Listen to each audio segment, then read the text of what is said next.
আগে ডিগনিটারিদের সাথে প্রফেসর ইউনূসের একটা এই যে মিটিংয়ের সাইড লাইনে একটা মিটিং হয়েছে, যেটা এই সামিটের সাইড লাইনে।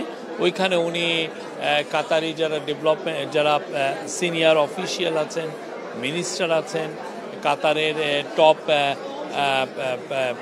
ডিগনিটারি যারা আছেন তাদের সাথে কথা হয়েছে, এবং বিদেশের থেকে অনেকে আসছেন, অনেকে মিনিস্টার আসছেন, যারা ডিগনিটারি এখানে আসেন তাদের সাথে ওনার একটা প্রথম দিকে একটা মিটিং হয়ে গেছে, যেটা ছবি আপনারা দেখেছেন যে আমরা শেয়ার করেছি।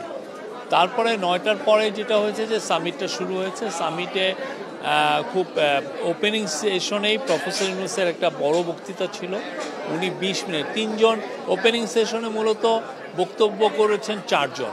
কাতারের একজন মিনিস্টার, কাতারের যে আমিরের বোন শাইখা হিন্দ বিনত হামাদ আল থানি, উনি খুব ইনফ্লুয়েন্সিয়াল।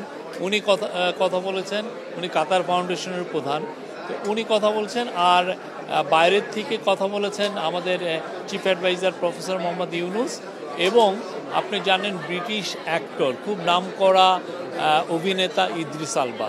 ইদ্রিস আলবার সবচেয়ে বড় জিনিস হচ্ছে ইদ্রিস আলবা কিন্তু বড় বড় ফিল্মে তো করেনও, অ্যাট দ্য সেম টাইম উনি কিন্তু আফ্রিকা ওয়াইড একটা চ্যারিটি করেন। এই চ্যারিটিটা খুব নামকরা একটা চ্যারিটি। তো ইদ্রিস আলবার সাথে একটা কোশ্চেন অ্যান্সার সেশন হয়েছে, আর প্রফেসর ইউনূস 20 মিনিটের একটা বক্তব্য দিয়েছেন।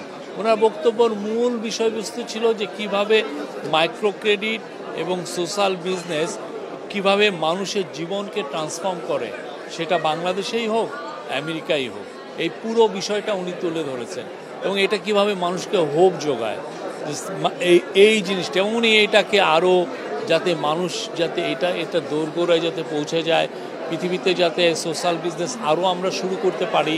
সোশ্যাল বিজনেসের মূল যে কনসেপ্ট, যে স্পেসিফিক একটা ইস্যু ধরে, একটা প্রবলেম ধরে, প্রবলেমকে সলভ করার জন্য একটা সোশ্যাল বিজনেস করা, এগুলো নিয়ে উনি 20 মিনিটের একটা, আমি বলি যে চমৎকার একটা ভাষণ দিয়েছেন।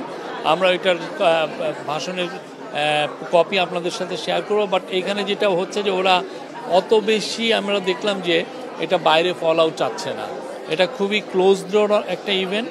বাট প্রচুর বাইরে থেকে প্রচুর লোক আসছেন, আফ্রিকার অনেক লিডার আসছেন, অনেক মিনিস্টার আসছেন।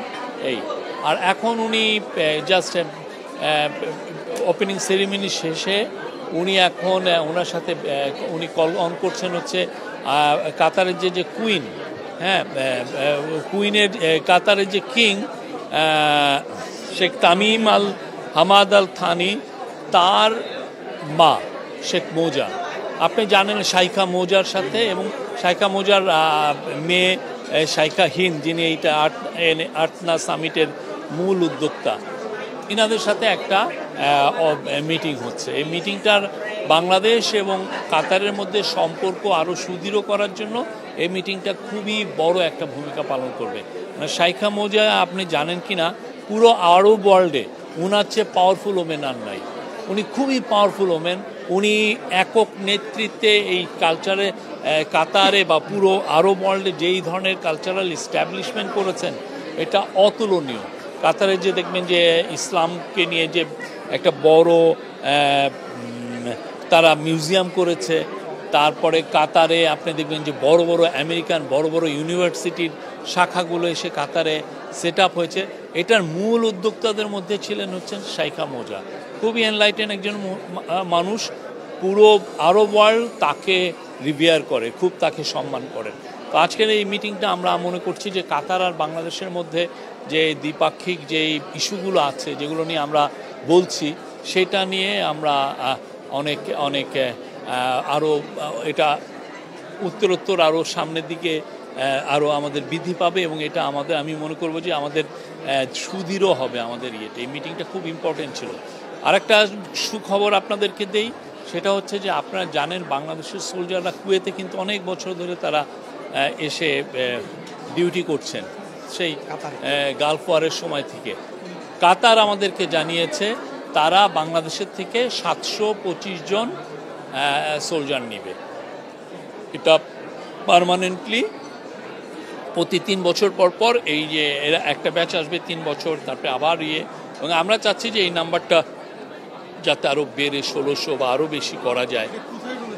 এবং এটা আমাদেরকে জানিয়েছে আমাদের যে মিলিটারি সেক্রেটারি, উনি বললেন।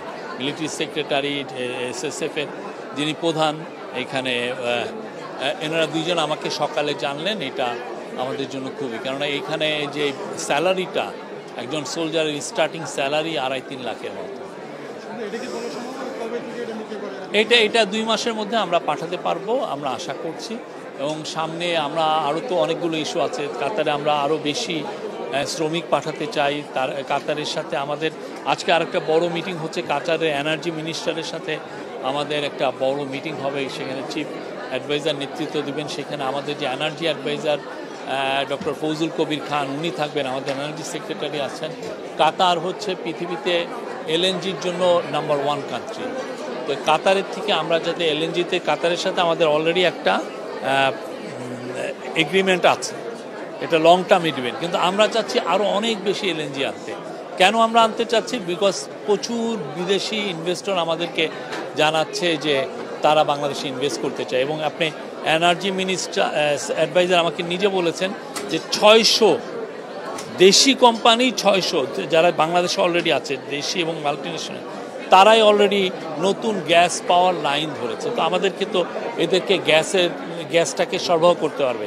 আর আমাদের নিজস্ব যেটা গ্যাস, সেটা তো ডিপ্লিটিং, এটা কমে যাচ্ছে, যেটা আমরা ইয়ের থেকে পেতাম আমাদের অনশোর বা অফশোরের এক্সপ্লোরেশন করে। তো আমরা চাচ্ছি যে কাতারের সাথে আমাদের সম্পর্কটা আরও সুদৃঢ় হলে আমরা যদি LNG আরও বেটার প্রাইসে পাই, হোয়াই নট। আমরা এই বিষয়ে কাতারের সাথে আমাদের খুব ভালো হবে। কাতারের কাছে আপনি জানেন পতিত স্বৈরাচার প্রচুর টাকা রেখে গেছিলেন, কয়েকশো মিলিয়ন ডলার কাতারের দেনা তারা দেননি। এবং এতে যেটা হচ্ছে যে কাতারের সাথে এক ধরনের দূরত্ব তৈরি হওয়ার সম্ভাবনা দেখা গিয়েছিল।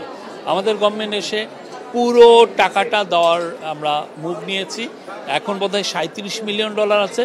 কালকে বা এই সপ্তাহের মধ্যে পুরো টাকাটা পে অফ করা হবে।